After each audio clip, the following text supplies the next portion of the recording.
Hello, logical evening to all of you. A very warm welcome, students. So we are here for the discussion of GK section, GK and current affairs section for Vyom number 11, which also stands to be your Vidya mock number 2658, and this is a replica of CLAT 2024. हमने पहले ही CLAT 2025 का replica किया है. Similarly CLAT 2024 का replica ये वाला mock है जिसमें टॉपिक टॉपिक का एरिया, टॉपिक में आए हुए क्वेश्चंस और टाइप ऑफ क्वेश्चंस, ये सारे के सारे उसी से इमिटेट किए हुए हैं क्लैट 2024 से. तो हम देखेंगे कौन कौन से पैसेजेस हैं और क्या क्वेश्चंस हैं. तो पहला पैसेज है आईएनए ट्रायल्स का, इंडियन नेशनल आर्मी के ट्रायल्स को लेके ये पैसेज है जो कि रेड फोर्ट में हुआ था. ठीक है, और ये एक बहुत बड़ा इवेंट माना जाता है इंडियन फ्रीडम स्ट्रगल में.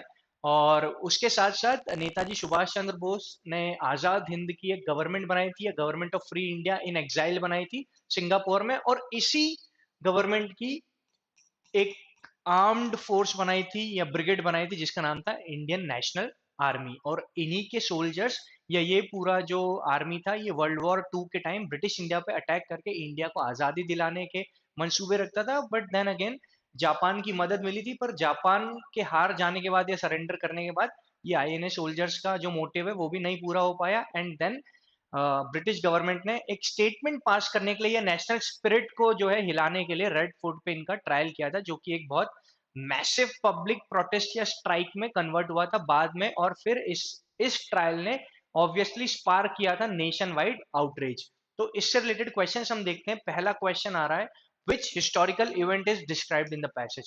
तो जो हिस्टोरिकल इवेंट डिस्क्राइब है वो है INA trials at Red Fort. INA trials at Red Fort, वो हमें पैसेज पढ़ते ही समझ में आ रहा है. Next, who recognized the Indian who reorganized the Indian National Army and gave the call चलो दिल्ली. तो ये वैसे भी हमें यूजुअली पता होता है, बट ये पैसेज में भी दिया हुआ है कि नेताजी सुभाष चंद्र बोस ने ये जो है इसको रीऑर्गेनाइज किया था, और इन्होंने ही एक वॉर क्राई दिया था जिसका नाम है चलो दिल्ली. तो किसने दिया था? नेताजी सुभाष चंद्र बोस ने. तो सुभाष चंद्र बोस इसका करेक्ट आंसर होगा.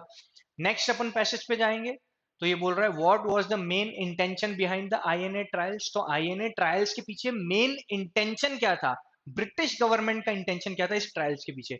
तो क्या उनका इंटेंशन रिवॉर्ड करने का था आईएनए सोल्जर्स का? बिल्कुल नहीं, ये एलिमिनेट हो जाता है. To punish them for their failure in war? बिल्कुल नहीं. क्या to honour them as freedom fighters? बिल्कुल नहीं. तो एलिमिनेट भी करोगे अलोंग विद योर नॉर्मल या कॉमन सेंस तो बन जाएगा to suppress the national spirit. मतलब आईएनए ट्रायल्स में मेन इंटेंशन था नेशनल स्पिरिट को दबाना. ठीक है. नेक्स्ट, ताकि मतलब एक स्टेटमेंट देना कि जो लोग भी ऐसा सोच रहे हैं कि इस तरीके का कुछ ब्रिटिश क्राउन या ब्रिटिश एम्परर के अगेंस्ट करना चाहते हैं तो उनका यही हश्र होगा, ये स्टेटमेंट देना उनका मोटिव था. What main charge was levied against INA members during Red Fort trials? तो रेड फोर्ट ट्रायल्स में चार्ज क्या लगाया था आईएनए मेंबर्स को जो ट्राई किया जा रहा था? कौन सा चार्ज या कौन सा उनने जुर्म किया था? तो वो बेसिकली था waging war against the king emperor. क्या था? Waging excuse waging war against the king emperor. तो ये उनका मेन जो है उन पे चार्ज लगाया था. जो हमारा इंडियन पेनल कोड था उस वक्त, उस इंडियन पीनल कोड में ब्रिटिश क्राउन या किंग के खिलाफ लड़ाई लड़ना उस समय एक क्राइम था, और उसी के लिए इन्हें ट्राई किया जा रहा था. ठीक है. और अगर आप इसमें भी ढूंढने की कोशिश करोगे तो पैसेज में भी दिया है waging war against the king emperor. ये ब्रिटिश गवर्नमेंट ने इसलिए इन लोगों का ट्रायल किया था. तो हमें पैसेज से भी मिल रहा है ये. तो जो हमारा इंडियन पीनल कोड था उस वक्त उसमें waging war against king emperor एक क्राइम हुआ करता था. ठीक है. तो इसका आंसर क्या हो जाएगा? डी. नेक्स्ट अपन चलते हैं. What was the larger impact of the INA trials on India's freedom struggle? तो देखो आईएनए ट्रायल का ये भी पूछ लिया उन्होंने कि मोटिव क्या था, तो नेशनल स्पिरिट को दबाना था. ये भी पूछ लिया चार्ज क्या था, तो किंग एम्परर के अगेंस्ट लड़ना is a crime, Indian penal code में लिखा था. अब ये भी पूछ लिया कि उसका इंपैक्ट क्या पड़ा था इंडिया के फ्रीडम स्ट्रगल, इंडिपेंडेंस पे. तो इस आईएनए ट्रायल्स ने देखो यूनाइट कर दिया था इंडियंस को और एक्सेलरेट कर दी थी डिमांड ऑफ इंडिपेंडेंस. ये यूजुअली कॉमन सेंसिकल बात भी है, और ये हमें पैसेज से भी देखने को मिलता है कि यहाँ पर ये जो नेशन वाइड था वो स्पार्क हो गया था, और उसके बाद जो है सारे डिमॉन्स्ट्रेशन और ये नेशनल यूनिटी भी दिखी थी. और उसके बाद बहुत ज्यादा जो है इमेंस पब्लिक सपोर्ट आया था। तो इसका आंसर ऑब्वियसली सी हो जाएगा, united Indians and also accelerated the demand for independence. Next question है, what was the name of the women's brigade of Indian National Army. तो ये बहुत ही ज्यादा लड्डू होना चाहिए आपके लिए, इतनी बार हमने पढ़ा है कि Rani of Jhansi regiment is a women's brigade of Indian National Army. This should be a laddoo for you. Next next passage आ रहा है यूएसए का new 20 point Gaza peace plan, जिसमें ट्रंप ने ये पीस प्लान निकाला है गाजा के लिए, और गाजा के गाजा में जो मिलिटेंट ग्रुप है जो हमास है उसको डिसआर्म करने के लिए, और साथ साथ गाजा को पीसफुल बनाने के लिए ये प्लान निकाला है। उसके क्वेश्चंस देखते हैं। Which of the following countries are mentioned as possible safe havens of for Hamas members. तो बेसिकली ये जो गाजा प्लान निकाला 20 पीस पॉइंट, उसमें जो इंपॉर्टेंट चीजें वो ये है कि ट्रंप ने एक peace board of peace committee बनाई है जिसको वो खुद हेड करेंगे। उसके बाद उन्होंने इसमें ये दिया है कि गाजा के पीस के लिए गाजा में जो टेरर फैलाते हैं हमास ग्रुप, उनको ये कहीं ना कहीं क्या करेंगे, एक एमनेस्टी और एक इनको सेफ पैसेज देंगे कि आप आसपास की जो 4-5 कंट्रीज है इसमें आप आराम से जाके रिलोकेट हो सकते हो, अपनी दूसरी लाइफ स्टार्ट कर सकते हो, एंड बदले में वो डिसआर्म हो जाएंगे या वो सरेंडर कर देंगे और वो वहां पर कोई टेरर नहीं फैलाएंगे। तो कौन सी कंट्रीज है जो सेफ हेवन मानी गई है हमास मेंबर्स के लिए? तो देखो पैसेज में ही दिया हुआ है हमको कि countries such as Jordan, Egypt, Qatar and Iran, ये ऑप्शन दिया जाएगा कि ये छोड़ के यहाँ पर आराम से सेफ पैसेज ले सकते हैं जॉर्डन, इजिप्ट, कतर और ईरान में। और बिल्कुल हमारे ऑप्शंस भी वही पहला ही ऑप्शन है, Iran, Qatar, Jordan and Egypt. Next question की तरफ अपन चलेंगे। Under the plan Hamas members who surrender will be offered. तो ये ऑब्वियस सी बात है कि जो हमास के मेंबर्स सरेंडर होंगे उनको क्या ऑफर किया गया है? क्या उनको प्रिजन सेंटेंस दिया इसराइल में? नहीं। क्या उनको वेस्ट बैंक और जेरूसलेम में, मतलब इसराइल से तो लफड़ा ही है, तो हमास को क्या जेरूसलेम भेज देंगे? नहीं। क्या उनको सिटीजनशिप दी जा रही इसराइल में? नहीं। उनको बेसिकली एमनेस्टी या सेफ पैसेज दिया जा रहा है टू अदर कंट्रीज, और वही हमने देखा जॉर्डन, इजिप्ट, कतर और ईरान। नेक्स्ट नेक्स्ट क्वेश्चन है, according to the plan who will chair the international board of peace. तो एक इंटरनेशनल बोर्ड ऑफ पीस बन रही इस गाजा स्ट्रिप में पीस को एस्टेब्लिश करने के लिए। उसको चेयर कौन करेगा? उसको इटसेल्फ चेयर करेंगे डोनाल्ड ट्रंप। ना ही बेंजामिन नेतन्याहू है, ना ही एंटोनियो गुटरेस है उसमें, सिर्फ केवल अकेले डोनाल्ड ट्रंप उसको चेयर करेंगे। Next, the Gaza strip shares border with which two countries. क्योंकि अभी Gaza strip as a point of view देखा जा रहा है एक इंडिपेंडेंट टेरिटरी को, और उसके पीस की बात चल रही है। तो अगर उसके पॉइंट ऑफ व्यू से देखें तो गाजा किस किस को बॉर्डर शेयर करता है? तो गाजा यहाँ पर है, मतलब इसराइल को बॉर्डर शेयर करता है, और साथ में यहाँ पर सिनाई पेनिनसुला इजिप्ट का है, तो इजिप्ट को, मतलब इजिप्ट एंड इसराइल को शेयर करता है ये गाजा स्ट्रिप। तो हमारा आंसर हो जाएगा Israel and Egypt, option number A. Next, India's dehyphenation policy means क्या? तो India basically two state solution के साथ साथ डी हाइफनेशन पॉलिसी में बिलीव करता है फॉर इजराइल एंड पैलेस्टीन। तो हम देखते हैं डी हाइफनेशन पॉलिसी क्या हमें पैसेज में मिल रहा है क्या? डी हाइफनेशन पॉलिसी का मतलब, तो हम पैसेज से ढूंढने की कोशिश करेंगे। तो हमको डी हाइफनेशन पॉलिसी यहां दिख रहा है, central tenet of India's policy is the principle of dehyphenation which signifies its deliberate effort to treat relations with Israel and Palestine as distinct independent trajectories. मतलब ना ही ये अलाइनमेंट है किसी एक की तरफ या नॉन अलाइनमेंट है किसी एक की तरफ, ना ही ये नॉन अलाइनमेंट है दोनों की तरफ। ये बेसिकली डिहाइफनेशन पॉलिसी है, जिसका ये मतलब है कि हम दोनों कंट्रीज को सपोर्ट करते हैं इंडिविजुअली और इक्वल ट्रीटमेंट करते हैं as a separate relationship Israel और पैलेस्टीन को। ये हमारी पॉलिसी है। तो इसराइल पैलेस्टीन को लेके हमारा क्या स्टैंड है? एक तो यूएन ने जो दिया है उस पे हम काबिज हैं कि टू स्टेट सॉल्यूशन होना चाहिए, दो ऑटोनॉमस स्टेट बनना चाहिए इसराइल और पैलेस्टीन। साथ में हम डी हाइफनेशन पॉलिसी फॉलो करते हैं, हम किसी एक या दोनों को नहीं सपोर्ट करना, ऐसा कुछ नहीं करते, हम दोनों को इक्वल ट्रीटमेंट या इक्वल सपोर्ट करते हैं। नेक्स्ट क्वेश्चन है, India voted in favour of Palestine membership in which UN body in 2011। ये भी हमें पैसेज से मिल जाएगा कि हम इंडिया ने 2011 में कौन सी बॉडी में पैलेस्टीन की मेंबरशिप को सपोर्ट किया था।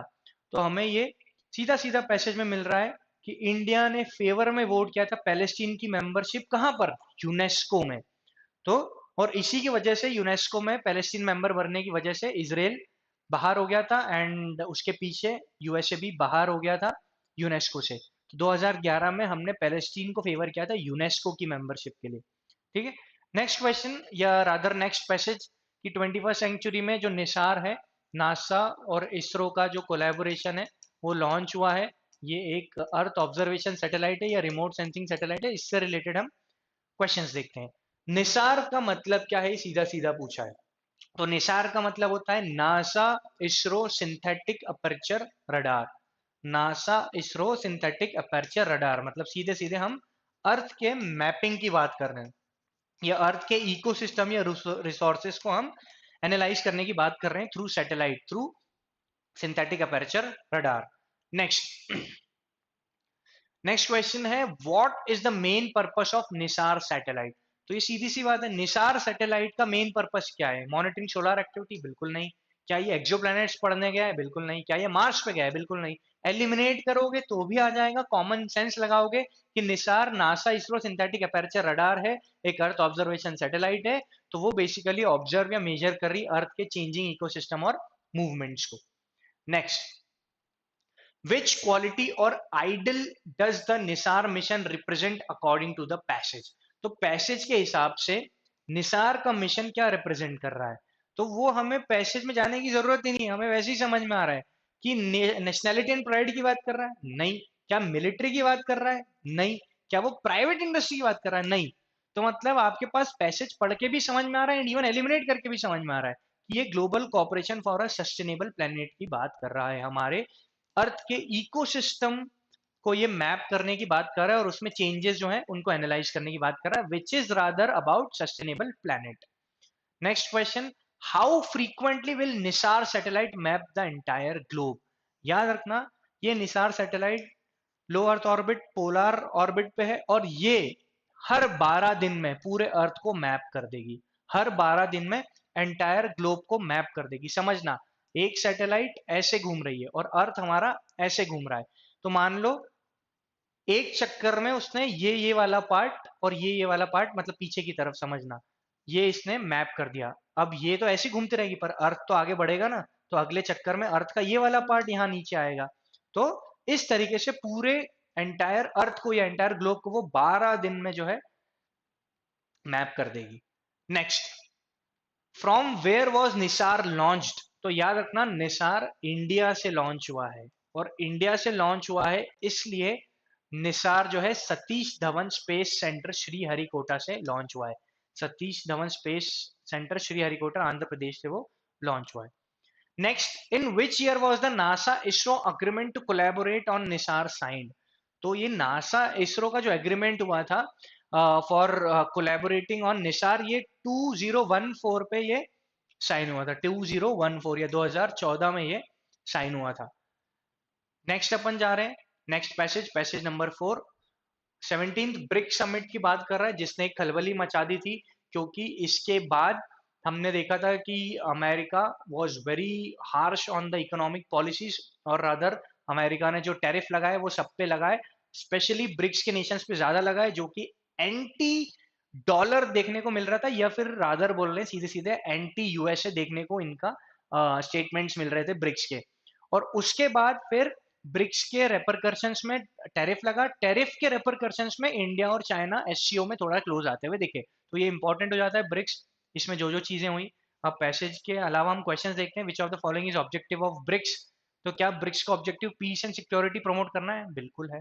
क्या उसका सस्टेनेबल डेवलपमेंट एनकरेज करना है उस एरिया में? तो 100% है। क्या उसका इंटरनेशनल फाइनेंशियल इंस्टीट्यूशन को रिफॉर्म करना है? बिल्कुल है।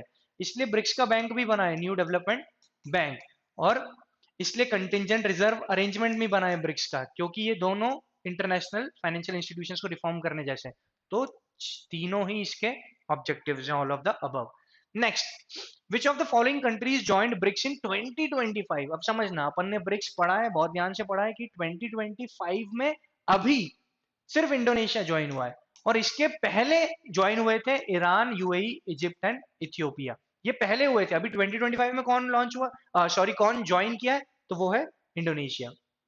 ठीक है। Next, India's Prime Minister took part in 17th BRICS Summit held in Rio de Janeiro. What was the theme of the 17th BRICS Summit? तो 17th BRICS Summit की theme क्या थी? तो 17 ब्रिक्स समिट की थीम एज इट इज याद है आपको कि strengthening global south cooperation for more inclusive and sustainable governance, ये इसकी थीम थी, याद कर लो। ग्लोबल साउथ कोऑपरेशन को स्ट्रेंथन करने की बात करी थी और सस्टेनेबल गवर्नेंस की। ये हमने बार बार याद किया है कीवर्ड से कि स्ट्रेंथनिंग ग्लोबल साउथ और सस्टेनेबल गवर्नेंस, ये दो कीवर्ड अपन ने याद करके रखे, ये जहां भी दिख जाते हैं वो आंसर हो जाता है हमारा। Next, which country will assume the BRICS chairship in 2026? तो ब्रिक्स की चेयरशिप 2026 में कौन अज्यूम करेगा? तो आपको पता ही है, BRICS ऐसे चलता है चेयरमैनशिप। हालांकि इस साल होनी चाहिए थी 25 में रशिया में, और पिछले साल होनी थी ब्रिक्स की 24 की, but due to some reasons BRICS नहीं होल्ड कर पाया था मीटिंग, सम लॉजिस्टिकल शॉर्टेजेस आ रही थी, तो पिछले साल रशिया को चली गई थी, एक्सचेंज कर ली थी, और 2025 की किसके पास आ गई थी? ब्रिक्स की। पर अब वो ऐसी चलेगी, इसी निमोनिक के हिसाब से चलती है कि ब्राजील की और रशिया की और इंडिया की, चाइना की, साउथ अफ्रीका की। तो अब किसकी आएगी 2026 में? It is India. Next, passage number 5। अब क्योंकि क्लैट 2024 में उस समय जो आया था दैट वाज जो पैसेज नंबर 5 था वो रिलेटेड था कॉन्स्टिट्यूशन में, एंड BR अम्बेडकर से रिलेटेड पैसेज था, जो कि बहुत ज्यादा फिलोसॉफिकल पैसेज था, जिसमें रादर देन जीके आपकी understanding of the language and philosophical phrases वगैरह यूज किए गए थे उसमें।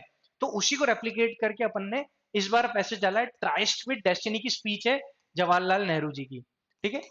जवाहरलाल नेहरू जी की ट्राइस्ट विद डेस्टिनी स्पीच है, जो कि उन्होंने, हम जब आजाद हुए थे 14 अगस्त 1947 की रात को, जब 15 अगस्त लगने वाला था मिडनाइट में, उन्होंने 14 अगस्त की मिडनाइट को ये स्पीच दी थी कि पूरा जग सो रहा है और इंडिया आज जाग रहा है या इंडिया आजाद हो रहा है। तो वो स्पीच बड़ी इंपॉर्टेंट है इंडिया के पर्सपेक्टिव से, तो उसको लेके ये हमने फिलोसॉफिकल टाइप का पैसेज बनाया। इस पे अपन क्वेश्चंस देखते हैं।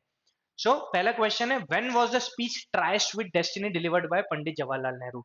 तो ये याद रखना कि ये 15 अगस्त की मॉर्निंग को नहीं दी थी, 14 अगस्त की मॉर्निंग को भी नहीं दी थी, 15 अगस्त के दोपहर में भी नहीं दी थी। इट वाज 14 अगस्त 1947 मिडनाइट, है ना, और 12 बजे 15 अगस्त लग रहा था, तब अपन ने ये ट्राइस्ट विद डेस्टिनी पंडित जवाहरलाल नेहरू की स्पीच आई थी। नेक्स्ट क्वेश्चन है, what does the phrase tryst with destiny? अब देखो, ये वही है कि फ्रेजेस का मतलब पूछा था लास्ट टाइम, तो वही पूछा है कि tryst with destiny, destiny phrase का मतलब क्या है? तो ट्राइस्ट विद डेस्टिनी फ्रेज का मतलब है a pre planned meeting with the destiny, a pre planned meeting with the destiny, ठीक है। नेक्स्ट क्वेश्चन है, what is said to be indivisible in the speech by? अब देखो, ये डबल कोट किया है इसने, इनडिविजिबल, मतलब इसमें पैसे में मिलने की संभावना ज्यादा है। तो जवाहरलाल नेहरू साहब ने इनडिविजिबल किस किस को बोला था, ठीक है। तो अपन देखते हैं पैसेज में, इनडिविजिबल वर्ड ढूंढने की कोशिश करते हैं, इस वाले पेज में ढूंढने की कोशिश करते हैं अपन। सी, ये मिल गया हमको इनडिविजिबल।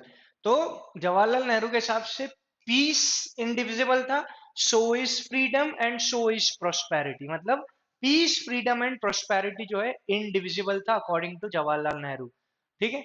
सो इसका आंसर क्या हो जाएगा? Peace, freedom and prosperity. ये इस स्पीच के हिसाब से इनडिविजिबल था कि ये तीनों साथ में होने चाहिए। Next, when Nehru says the world sleeps and India will awake to life and freedom, he most likely means, तो जब नेहरू जी ने अपनी स्पीच में बोला था कि दुनिया सो रही है और इंडिया आज जागा है अपनी लाइफ और फ्रीडम के लिए, उनका मतलब क्या था? तो बेसिकली वो ये बोलना चाह रहे थे कि India's independence marks a new beginning while the rest of the world remains indifferent, या रेस्ट ऑफ द वर्ल्ड जो इनडिफरेंट है या सो रहा है एक तरीके से, वहां पर इंडिया इंडिपेंडेंट होकर अपनी नई शुरुआत कर रहा है, ये उनका मतलब था। When Nehru talks about ending poverty and ignorance, he implies that, जब नेहरू ने बात करी है एंडिंग पॉवर्टी एंड इग्नोरेंस की, तो उनका मतलब क्या था? तो देखो, एंडिंग पॉवर्टी मतलब किसकी बात कर रहे हैं? सोशल जस्टिस की बात कर रहे हैं, ठीक है, सोशल एंड इकोनॉमिक जस्टिस की बात कर रही है एंडिंग पॉवर्टी, और इग्नोरेंस मतलब इक्वालिटी की बात कर रहे हैं कि फ्रीडम में इक्वालिटी जरूरी है, मतलब ट्रू इंडिपेंडेंस में सोशल इकोनॉमिक जस्टिस भी जरूरी है और इक्वालिटी भी जरूरी है, तो मतलब दोनों ये सही हो जाएगा, both A and B will be the answer. Next, Nehru was resting the responsibility of the nation to the assembly. The assembly was established too. तो नेहरू जी ने अपनी स्पीच में बोला है कि ये फ्रीडम, पीस, प्रोस्पेरिटी, इंडिया की जो नई बिगनिंग है, इस सब की रिस्पॉन्सिबिलिटी उन्होंने किसको दी? असेंबली की बताई। तो बेसिकली असेंबली यहाँ पर कॉनोटेशन है, समझना कि हमको नहीं पता कौन सी असेंबली, तो किस असेंबली पे डाला था ये क्वेश्चन पूछा है। तो वो पूछ रहे हैं कि ये जो असेंबली थी, अब क्वेश्चन समझना, ये नहीं पूछ रहा है कि वो असेंबली कौन सी थी, उसका क्या नाम था, ये पूछ रहा था वो जो असेंबली जिस पर रिस्पॉन्सिबिलिटी डाली है वो आई कैसे थी।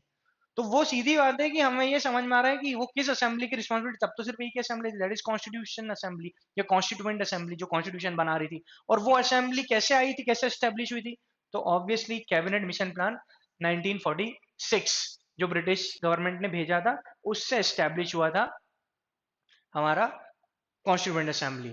ठीक है, सो that's it. This was the discussion for VOM number 11. I hope you're all keeping up the pace with the GK. Keep on revising. As much as you revise, you will be rewarded by the numbers. Okay? So, thank you. Have a good day.